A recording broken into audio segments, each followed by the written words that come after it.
All right, so if you could just like say your name and what you're currently studying or researching at Queens. So my name is Prince Macronebo, Okay. and I'm a third-year PhD student at the Department of Geography and Planning. Okay. And when did you come to Queens just for the PhD, or did you do like your undergrad or bachelor's? No, I did my bachelor's in University of Ghana. Okay. Which is where I come from. I come from Ghana. Okay. Then did my master's in Norway, University of Oslo. Wow. Then came to do my That's awesome. PhD. So you said you arrived 3 years ago, right? Yeah. Could you kind of just like talk about your experience in Canada so far? In terms of, it's been much better compared to my experience in Norway. Okay. And I guess the problem is because of the language, right? Because though I had friends, but I didn't have much friends, and I couldn't easily communicate. In Norway? Or? Yeah, in Norway compared to Canada. But here, I'm friends with my neighbors. I'm friends with people on campus. That's amazing, yeah. And even like the office of the registrar. Right. And it's aside schooling itself, in Canada, I find myself engaged with the broader community that I live in, like Kingston community. Okay. But in Norway, basically, it was just going to school, doing a part-time job, then that's it. There was no, social interaction. So, what were your like key motivations to studying internationally rather than at a domestic university in Ghana? I guess the reason was, there are three reasons. The first one has to do with finance. Okay. So doing PhD in Ghana is very expensive, and really? More than international? It may not be more than international, but there's no funding opportunity irrespective of how good you are, right? Yeah. And even where there are fundings, it's there is a lot of nepotism and bribery and corruption. So you need to pay someone in order to have access to these funds. Right. Yeah. So that's one of the main reasons why I went to Norway, and also I came here for my master's and PhD. That makes sense. And the other reason is that in terms of experience and exposure, we have good professors, but there are so many limiting things. Like, for example, there are some articles or materials you need as a PhD student in order to broaden your knowledge or on the field that you are studying, but the university doesn't have access to it. So, for example, being here as a student, sometimes I have to download some materials and send it to my colleagues who are doing their PhD or their masters back home, because they don't have access to it. Right now, as I'm speaking, I have like a list of long things to do in order to download and send to my colleagues there. So that was another reason. And I think the third also has to do with exposure in terms of experience, right? I feel studying and that has to do, I came to realize that when I came here, right? So there are certain things that, in terms of skills and knowledge, that if I'd done my PhD in Ghana, I wouldn't have been exposed to, right? Okay. But being here, looking at what is the trend, especially in terms of publications, in terms of conferences, in terms of developing certain basic skills, has helped me, develop those things. So but I realized that when I came here. Okay, so that wasn't like a preconceived notion. Yeah. Okay, I see. What was the most important attribute of a university? Like, you selected Queens, obviously, but kind of why did you select Queens over U of T or McGill or something like that? So basically, I contacted a lot of professors, so that's how I went about my application. Right. So I just looked at universities that I was interested in, or potential universities to apply to, then look at professors that have similar research interest as me in this department. Then I sent communications or email to them. Okay. And some responded, but the most positive response I got was from Queens. Right. So, and that was, I don't know, I had previously contacted my supervisor about doing my master's here, but he told me there was lack of funds for master's level for international students. Right. So that's why I went to do my PhD even in Norway before coming here. So when he told me he would be able to take me on, then I applied to Queens. Okay. Yeah, but the reason why I came to Queens was the funding opportunity. Okay. Initially, I was supposed to go to University of Glasgow, but the funding package wasn't good enough. Right. And I had to, top up. I don't have that kind of money, so I had to turn down that offer. And when the Queen's offer came. Okay. Make use of so the main reason was funding? Yeah, funding. Yeah. Okay. Yeah. Were there any other reasons why you I know you applied to a lot of schools before you accepted one, but what was the main reason you selected those universities to even apply to? Basically, it has to do with, I selected those universities because of their professors. They are renowned in the field that I want to. So I'm a health geographer, issues of healthcare and access. So basically, we want to work with the best, right? In order to hopefully gain something insightful from them or some basic skills from them. That makes sense. Yeah. So that's the main reason. What information did you find important to receive before accepting the offer of enrollment? About the city or about the university? What was important to you to know about? I mean, if you just moved to Canada, I'm assuming you've never been here before that. No. So what did you kind of want to know before you actually got on the plane? You know what I mean? In terms of the university, basically my main concern was accommodation. Right. Because unlike my experience in Norway, when you get an admission offer, you have that these are the accommodation available to students, and this is how you should apply. But I didn't have that in my Queen's offer, right? And basically, when I got in touch with certain people, basically you have to search for your own accommodation. Right. And there was a university accommodation, but it was full. Okay. So I had to basically be Googling, using certain website I didn't even know about. Right, yeah. To find search for accommodation in town and stuff like that, yeah. Okay, that makes sense. Do you feel that students that study internationally get more value in their education? Definitely. And if so, why? Like I said, the skill set, right? Yeah. So it's, especially studying back home, there are so much constraints in terms of funding, in terms of technology abilities, right? Right. For example, when I was in my undergrad, I couldn't take a course in GIS because the computer room wasn't large enough. Right. So they had to basically limit the number of students who can take that course. Yeah. And to take that course, there are also prerequisite course that you should have taken in your second year. Right. And I couldn't take that course because I was sick. Right. So basically it denied me access to those things. But here, even though I'm not doing GIS, I was able to, enroll in a GIS course in other departments and other things. So there's that technological, constraint, and also constraint in terms of funding, like I said. If you are, because the amount that you pay as a PhD student in Ghana will be I think it's even more than a yearly salary you earn as maybe a bachelor degree or something. Yeah. So just imagine. It's virtually impossible for someone of my state. Yeah. For some people, they can afford it, but me, I can't afford it. Yeah. Apart from education, do you feel that, put education aside, just kind of the experience, do you feel that students internationally get more value in their, experience when they come to the country? Definitely.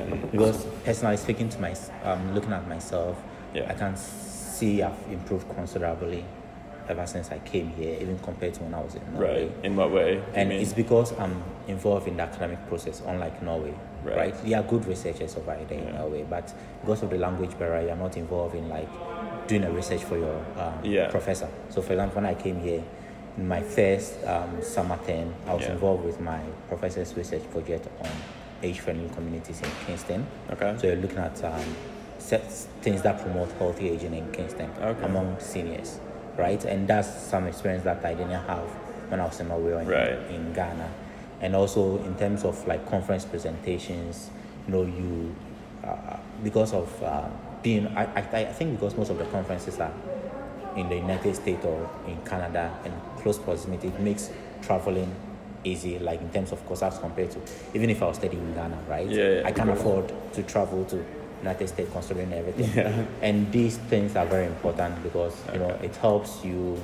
So kind of ease of access of resources and areas. And also developing key skills in terms of presentation, in terms of writing and publishing. Right. So before I came here, I didn't have any publication. Right. Now I have 4 publications and I have 3 under review. So there are certain things. That's a lot. Yeah. Okay.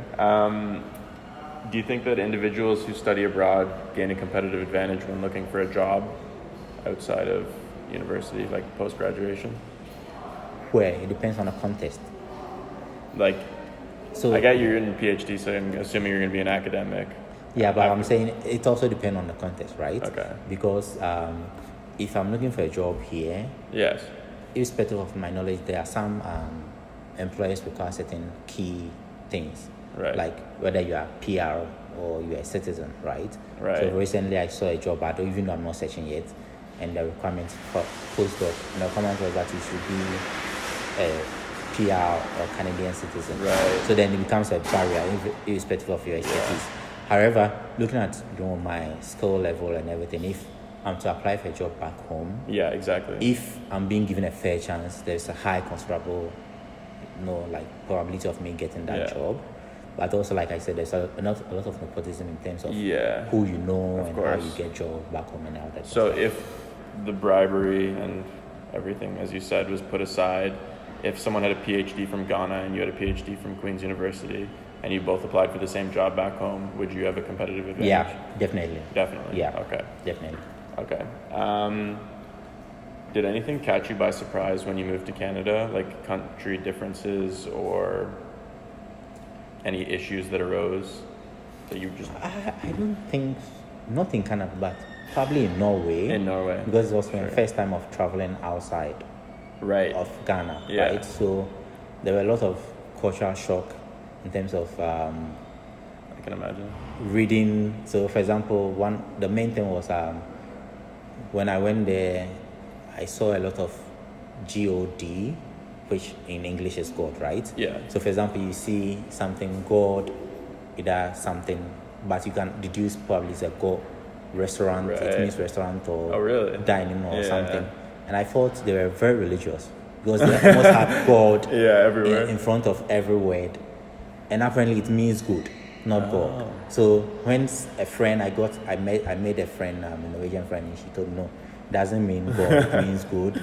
I was kind of, and also in terms of culturally, I got invited to a party, right? And I was asked to bring my own drink, right? Which in Ghana you don't do. Basically, when you're going for a party, you don't go into anything because, our culture, like the guest takes care of everything, right? So there was a bit of culture shock there. I was like, initially I didn't understand why. Yeah. I have to bring my own drink. Yeah. Yeah, and also I think there was also a bit of cultural shock in the terms of communication with people, especially when you need direction to certain places and you approach them.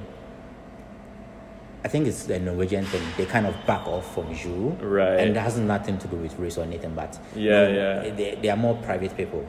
So the moment you invade that space, they get shocked. Before they come to the sensation, or probably you're a visitor and you just need a direction somewhere or something. But in Canada here, I've not really experienced that thing. For example, when I came here, I woke up in my first winter. I woke up and realized my neighbors had shoveled my driveway and everything, which was very lovely. And there was this neighbor of mine who I think did a campaign and shot a deer and asked me whether I wanted part of the meat. So he shared with me. So my experience really here, there wasn't any shock. It was more like a friendly involvement. Like that's what I was saying. Like my experience here has been more involving, even with the community level as compared to when I was in Norway. Yeah, it's good to hear about. Did you obviously you came from Norway where there was issues. When you were moving to Canada, did you worry about anything? And if so, what?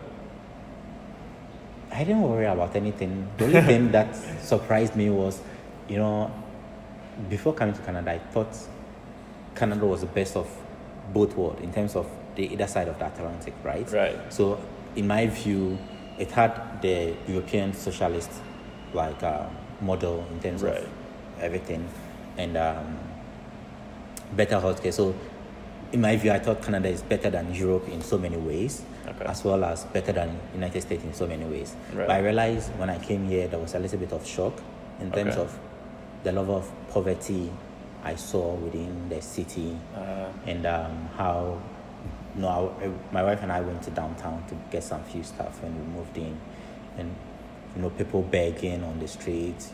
You see children. There were certain parents smoking, right on their children, which was a bit of cultural shock because ideally you expect, them to excuse themselves so that make it a bit more private or something like that. So that was the only downside. Okay. But did you experience any isolation or loneliness related to your international relocation, either when you went to Norway or Canada? In Norway, yes. So it took a long time for me to have friends, and basically I made friends through my volunteer with the student radio station. So most of my friends were from the radio station, and also and the few ones I had where I lived were basically other Africans who were studying at the university. So they were from similar either cultures than you? Yeah, like they basically were from Cameroon. Okay. But they had been there longer than I, so they were able to help me with certain things.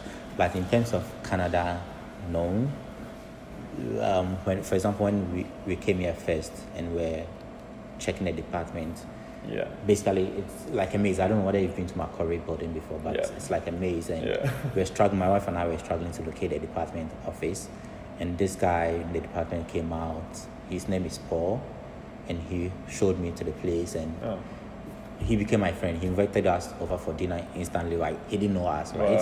So which was kind of a shock. Yeah, but really nice. But those things, and also when school opened, meeting friends, and people easily like embrace you and invite you out. There was even a time that I was invited for the ice hockey game, which was my first game. So I never experienced that kind of loneliness as compared to. Okay. And my wife, it was her first time being in Canada. Yeah. And once she also started volunteering and moving out of the house, because initially she didn't have any work. So she was basically indoors. When I come to campus, she's alone and she felt lonely. Yeah. But once she started volunteering, she also felt like her co-workers and like volunteers were very welcoming. So she was also easily able to get over that. Okay. And I'm assuming that was quite important to you, that you guys were feeling a sense of community and belongingness. If you could kind of like change one thing about the Norway system, then what would have helped you overcome that issue, if anything? I think basically it has to do with culture. Okay. Because culture and language. Because I realized once they seem very cold at first, but once you become friends with them, they are very good friends. Right. So the friends I made there, they are up to now, they are still good friends. Yeah. Even one attended my wedding back home. When I went to Ghana to get married to my wife, she came to support us. That's and amazing. We still maintain contact, exchange letters and chat on WhatsApp. So once you break that barrier, it becomes but I think it basically has to do with culture and language. Okay. And being an Anglophone speaking person, being in Canada, I felt probably helped me in terms of my integration and also communication. Yeah, definitely. Yeah, and also the culture here, people are more embracing, than in Norway. I guess because probably Canada has a lot of immigrant population compared to extremely Norway. diverse. So people are more welcoming, even on the street when they don't know, they're more welcoming and friendly in their interactions with you than compared to Norway. Yeah, makes sense. If you could go back in time, would you make the same choices about your international relocations?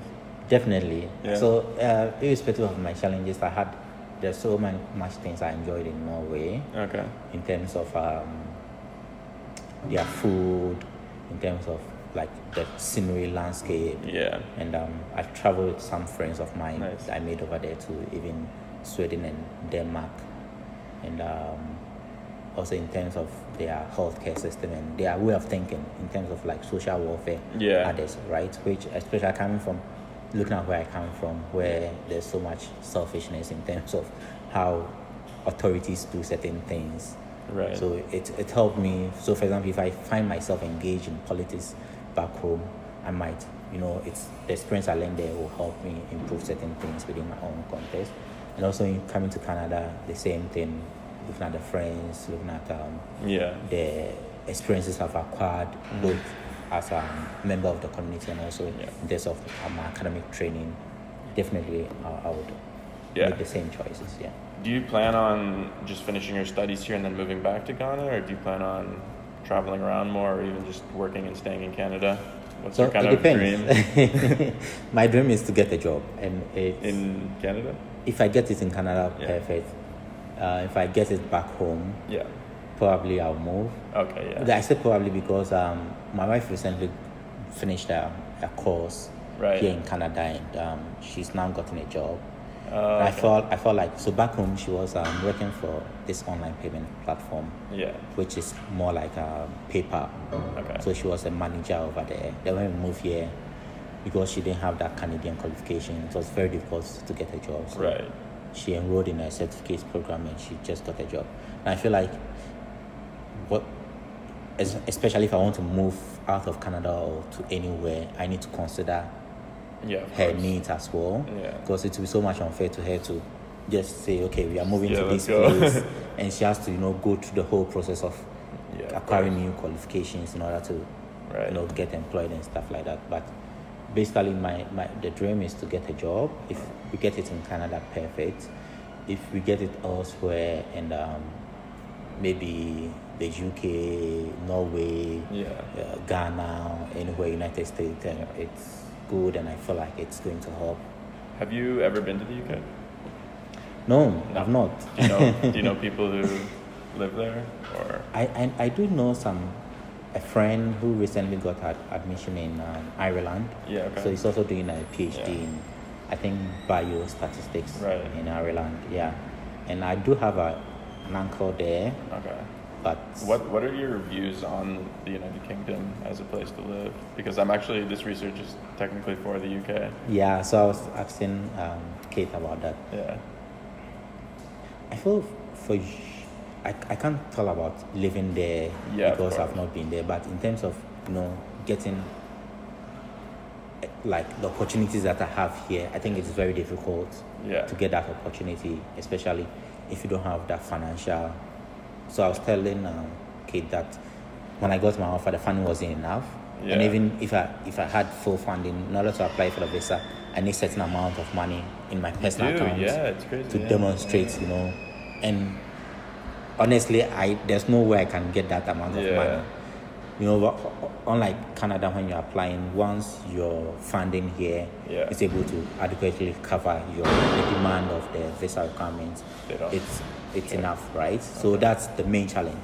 And I also realize it's because I feel like the UK system is more reaping, like it's wants to extract money from international students, like a money making system, unlike Canada, where it's more like a training process, either for you to help contribute to your economy or go back home and make part in your economy. UK is more like making money out of international students, so they've made the system so much difficult for people to actually move there to study, especially from my context. So I was telling Kate, previously a lot of Ghanaians used to go to UK to study, and most of them returned back home. So all my mentors back home, most of them studied in the UK, and they came back to work as lecturers or as lawyers or in other fields. But as the system got difficult, people had to look elsewhere. So a lot of Ghanaians moved to Norway because of that funding opportunity. Some moved to Canada. Some have even started going to China because of the funding opportunity that the Chinese government has made too. So there are quite a number of Ghanaian students. I can say about more than 30% of Ghanaian students who are doing studying outside are going to China because of that funding opportunity. So that's obviously a huge motivation then. If you could go back in time and just tell yourself like 2 or 3 things to be aware of before moving abroad, whether it be to Norway or Canada, what would it be? What will it be? Would you tell the past you? I think in terms of for here, I don't think there's anything I want to tell, to change. But in Norway, I think probably I would tell myself to have enjoyed the place more than I did. And also because although I had funding from the government, like full coverage, I was still doing this part-time job. And because of that, and I think basically it has to do with probably I could have pushed, even though I was involved in the academic process, but probably I could have pushed in a certain way to be involved in other dimensions, right? Even if not in research but in other dimensions. And I thought I could have probably learned certain things before I came here. So that's what I would have done. Okay. Yeah. Just two more quick questions. On average, how many hours a day would you say that you spend on social media? Or it used to be a lot, but now it's decreased. Okay. So previously, I would say it used to be like 8 hours when I moved here. Okay. Because I didn't have much on my hands. Yeah. But it's changed because one, like I'm trying to acquire certain things that I realized when I came here, I realized I lacked. Yeah. So in terms of learning certain skills on like quantitative research, techniques on my own, learning GIS on my own. So it takes a bunch of my time. Okay. So now maybe just 2 hours, maximum 3 hours a day. Yeah. And what sort of like marketing material would you find is most effective for someone like you? Like what's something that you see that's like a type of marketing that you're just like, it catches your eye, I guess?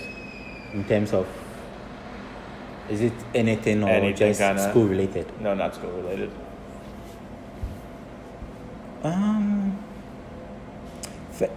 It depends on the products. Okay. And also, it basically has to do with whether the product aligns with my interest. Right.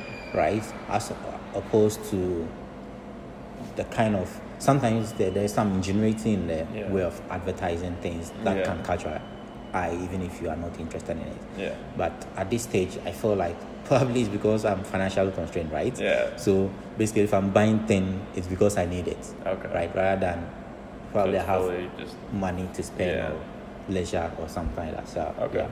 Awesome. So it depends on what is being sold. But if I had that money to spend and everything, then probably it would be how the message in the ad or the marketing and how it's communicated. Right. That would have. So how it kind of aligns to your interests and needs. Okay. Yeah. All right. Well, I think that's everything. Just wanted to say thank you for your time. No, I truly appreciate it. Really I don't appreciate it. I'm also doing my research.